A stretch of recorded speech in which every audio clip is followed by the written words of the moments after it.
With the links to join the channel here over at SubStars right now, over at Odyssey, the various other links. I have a mailbox if you want to mail me a comic, something you want for me to read, or perhaps a festive pair of Christmas socks. So AOC is coming hard for us. I know some bartenders who would be great in office, but AOC is unfortunately not one of them. She does TikTok videos where she demonstrates what a 103 IQ looks like. In her echo chamber, she feels that she is the smartest girl in the room. I think that's Dunning-Kruger, and we are deep into Weimar. Anyway, our chunky Latina hero with the big juicy booty, in her words, is actually the guy who was trolling her didn't say that, but she wanted to describe herself that way. Kind of interesting choice of words. So she's actually an elected representative. I know, crazy, right? Which shows that the 19th was a critical mistake on the level of destroying the nation. Which you look around, see what you see. She does these videos for her idiot fans, which, no hyperbole, are even dumber than she is. But she does have nice milkers, so I mean that's kind of in her favor, and we're kind of suckers for that.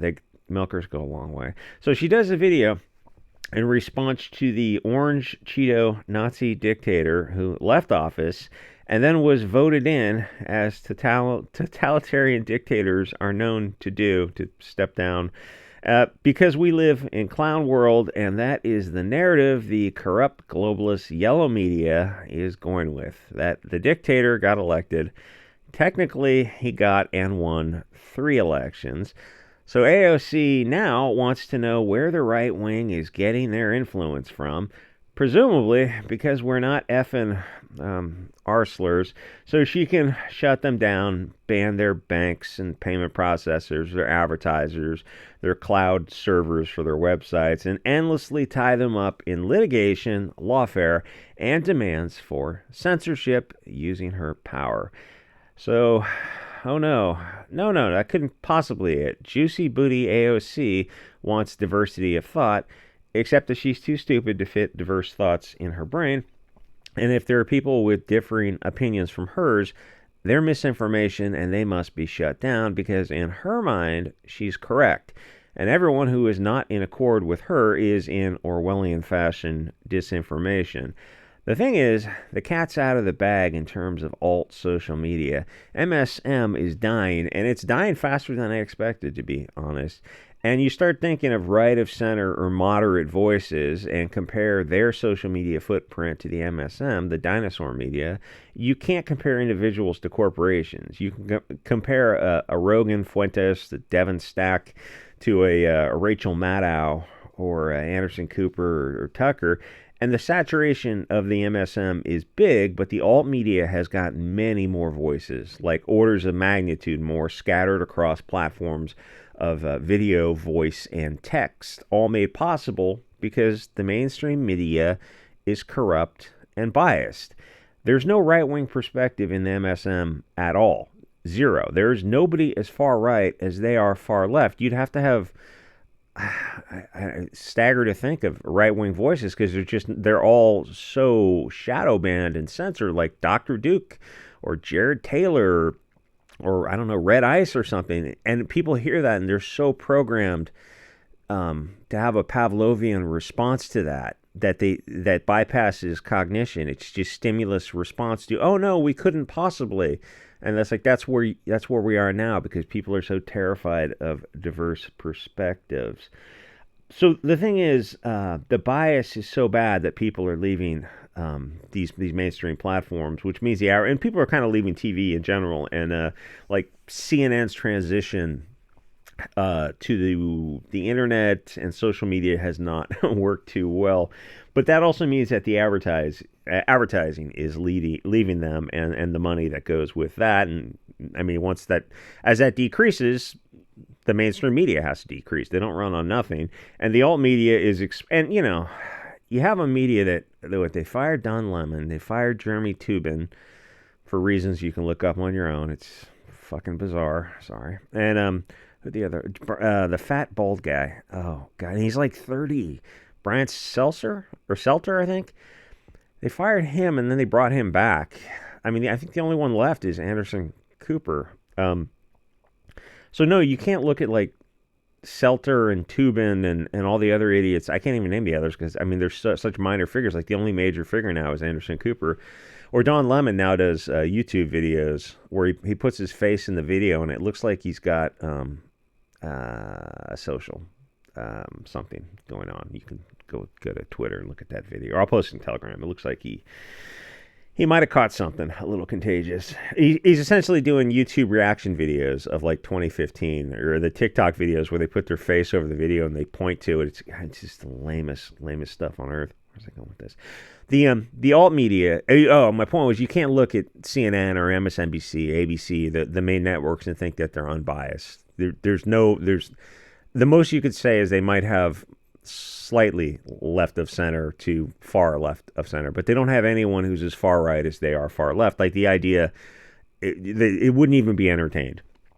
So as a consequence, alt media is exploding in growth, and that's a problem for AOC over here because it's a right of center, or at least more moderate space, but they call the moderates far rights, and you look at like, so what is the far right? Like what is an Andrew Anglin? Or it's even hard to think of far right figures because they're just such minor figures because they're not allowed.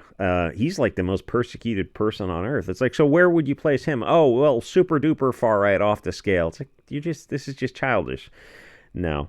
The globalists control the MSN. All they had to do was allow diversity of thought, but they just couldn't do it, so they're dying. Every election is going to see fewer people watching CNN and more people on Rumble, Odyssey, Kick, and whatever other new platforms come and go. And that's kind of the other thing, is now the audience is comfortable jumping platforms to follow the individual. And of course, AOC wants to put a stop to that. Her party literally put Nina Jankowicz in place to act as the Minister of Truth. Now Jankowicz runs a Soros-funded foundation called the Sunlight Project, which I did a SubScribestar video on because it's not PC to get into the details. Apparently, the truth offends some people. The left is complaining that they don't have left-wing people in the media, that they don't have influencers in the social media spaces. Well, they totally control the MSM, which is why the alt media was created. But they do have plenty of left-wing soy boys and cat ladies in social media, and she's one of them. I mean, she's not a cat lady. She's, I think, pregnant now, judging by that her video. So I don't know what she's talking about that they don't have people in social media. I'm trying. I mean, obviously, I don't watch a whole lot of it. I kind of get this stuff secondhanded because I mean, watching a breadtuber type of video. It's a left wing platform, or like a Destiny type of thing. It's really hard to listen to those squeaking literal cuck soy boys. I mean, they're coming from just a different perspective. There's a video of him at the microphone, and his wife or ex-wife is dancing with a sun man in the background, and the look on his face, it's like your soul is dying piece by piece. Anyway, so I think she wants total domination of social media like they have with the dinosaur media. I don't think they have anyone as big as Rogan, I don't think, on the left, but nothing is stopping them. All it takes is literally a microphone to start with. And yeah, there's a lot of the astroturfing, like when somebody pops up on the scene, and there's a few. I mean, they pop up on the scene and they look like models, and they're well-spoken, and they've got a studio, and they just jump right into it, and you're like, this is AstroTurf. There's somebody. So who's funding you? Oh, that doesn't matter. Yeah, it kind of does. I mean, follow the money and who benefits. You know, I don't. I mean, there's been a few of them on the con ops right and on the left where they just jump in, fully funded studio, microphone, expensive cameras, editing software. And you're like, yeah, that's not usually how people start up. They usually start up with like an $80 cell phone. Weird. Anyway, so the right has a lot of small platforms on all platforms because people like diversity of thought. But if AOC could shut those platforms down or demonetize them, which is like it's hard to shut down communication. But everybody has to pay the bills, which is where like the SubScribestar, the Give, Send, Go, the Cashapp, the Buy Me a Coffee, the crypto. Well, crypto's very powerful. But all these other kind of things, it's like people want to be the alt media, but they want to do it full time or even get paid for it somewhat, and people want to pay them. That's the thing. Is like people are happy to support the people they listen to, but the left wing wants to make that not possible. So that's why they go after banks and payment processors, and they'll just get you kicked off. But so as a consequence of that, you push down on the rug, and the thing pops up, the hill pops up, and so you get these alternative payment processors, and finally you get crypto, and then the top of the crypto food chain so far is Monero, which they want. There's articles on Monero because it's the privacy exchange, and they want to shut that down. Or 3D printers. Probably I shouldn't have said that on YouTube. I don't think YouTube likes. The founding fathers would have those things.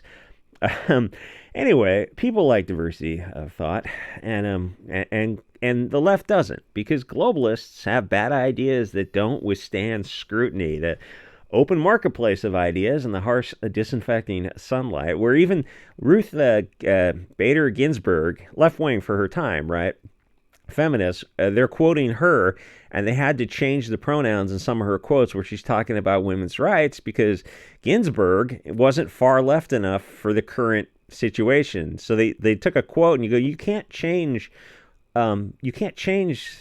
words and omit words within a quote. That's not how a quote works. That's, I don't know if it's plagiarism or you're lying. That's what it is. You're materially misrepresenting what she said, because she was talking about women, and to the left now, it's like women has to include men. So they had to change the quote around. It's like, but she didn't say that. You're lying for a left-wing person who wasn't left-wing enough. It's bizarre. Like, there's another video of that blonde woman of some kind of TED Talks where she says the truth gets in the way of consensus. I guess I can find that video. It's floating around Twitter. Globalists have bad ideas that don't stand up against the vigorous cross-examination, which is kind of the foundation of the West and English common law and whatnot. So they have to deplatform and censor. They just call your opinions misinformation, and that only they have the truth, which has been argued about, like truth with a capital T, for the past 10,000 years, as long as people needed to have the concept of an arbiter of justice, and people discussing things. Back to the Egyptians, they should be able to decide what the cattle debt slaves are allowed to consider. I mean, everyone talks about Moses and stuff, but it goes way, way back 5,000 years before that as the, what do they call him? Son of a bitch, I can't remember. Not the first lawyer, they called him something. So the left and the con ops right are, which I did several videos on con ops, they're on SubScribestar, and now they're on in the membership section of Odyssey, because Odyssey's up to some funny business right now, demonetizing channels. So I had to hide about 1,000 videos that are unfortunately not politically correct. I'm not even done yet. So the con ops right are desperate to set limits on the spectrum of allowable ideas, which is why that branch of the right wing is poison. Yeah, you're seeing L.A. Times. I'm reading from the thing now, and also Washington Post with the Amazon guy, Bezos. I think mainstream print media and mainstream media is looking at this situation and going, "We're dying. We can't continue. If we want to save these companies, we can't continue to be this partisan. So we have to at least make some reach across the aisle in some way." It's like Bezos did that by not endorsing Kamal. It's like, well, why is the media endorsing anyone? All that does is show their bias. I remember when I was a teenager and I saw that the media, the local newspaper and the county newspaper, the city newspaper was doing it as well, endorsing people. I go, oh, this is biased media. And I was like a little kid and I saw that. It's like, yeah, obviously it's biased media. I go, I read this every year, even as a little kid, and I notice it's all left wing. Yeah, so the media is, you think they're political bias to the left, but when they report on stories, you think they're unbiased? Of course not. The media needs to die. It's been poisoned for a long time. Anyway, join us in the royal sense over at SubScribestar for Dangerous Liberty, also called disinformative hate speech by people like AOC. Like, comment, subscribe, and I'll see you guys. Oh, thanks everyone over at Throne for getting me that little generator flashlight thing. Very, very cool, and all the other stuff, including the unusual gifts. More on that later.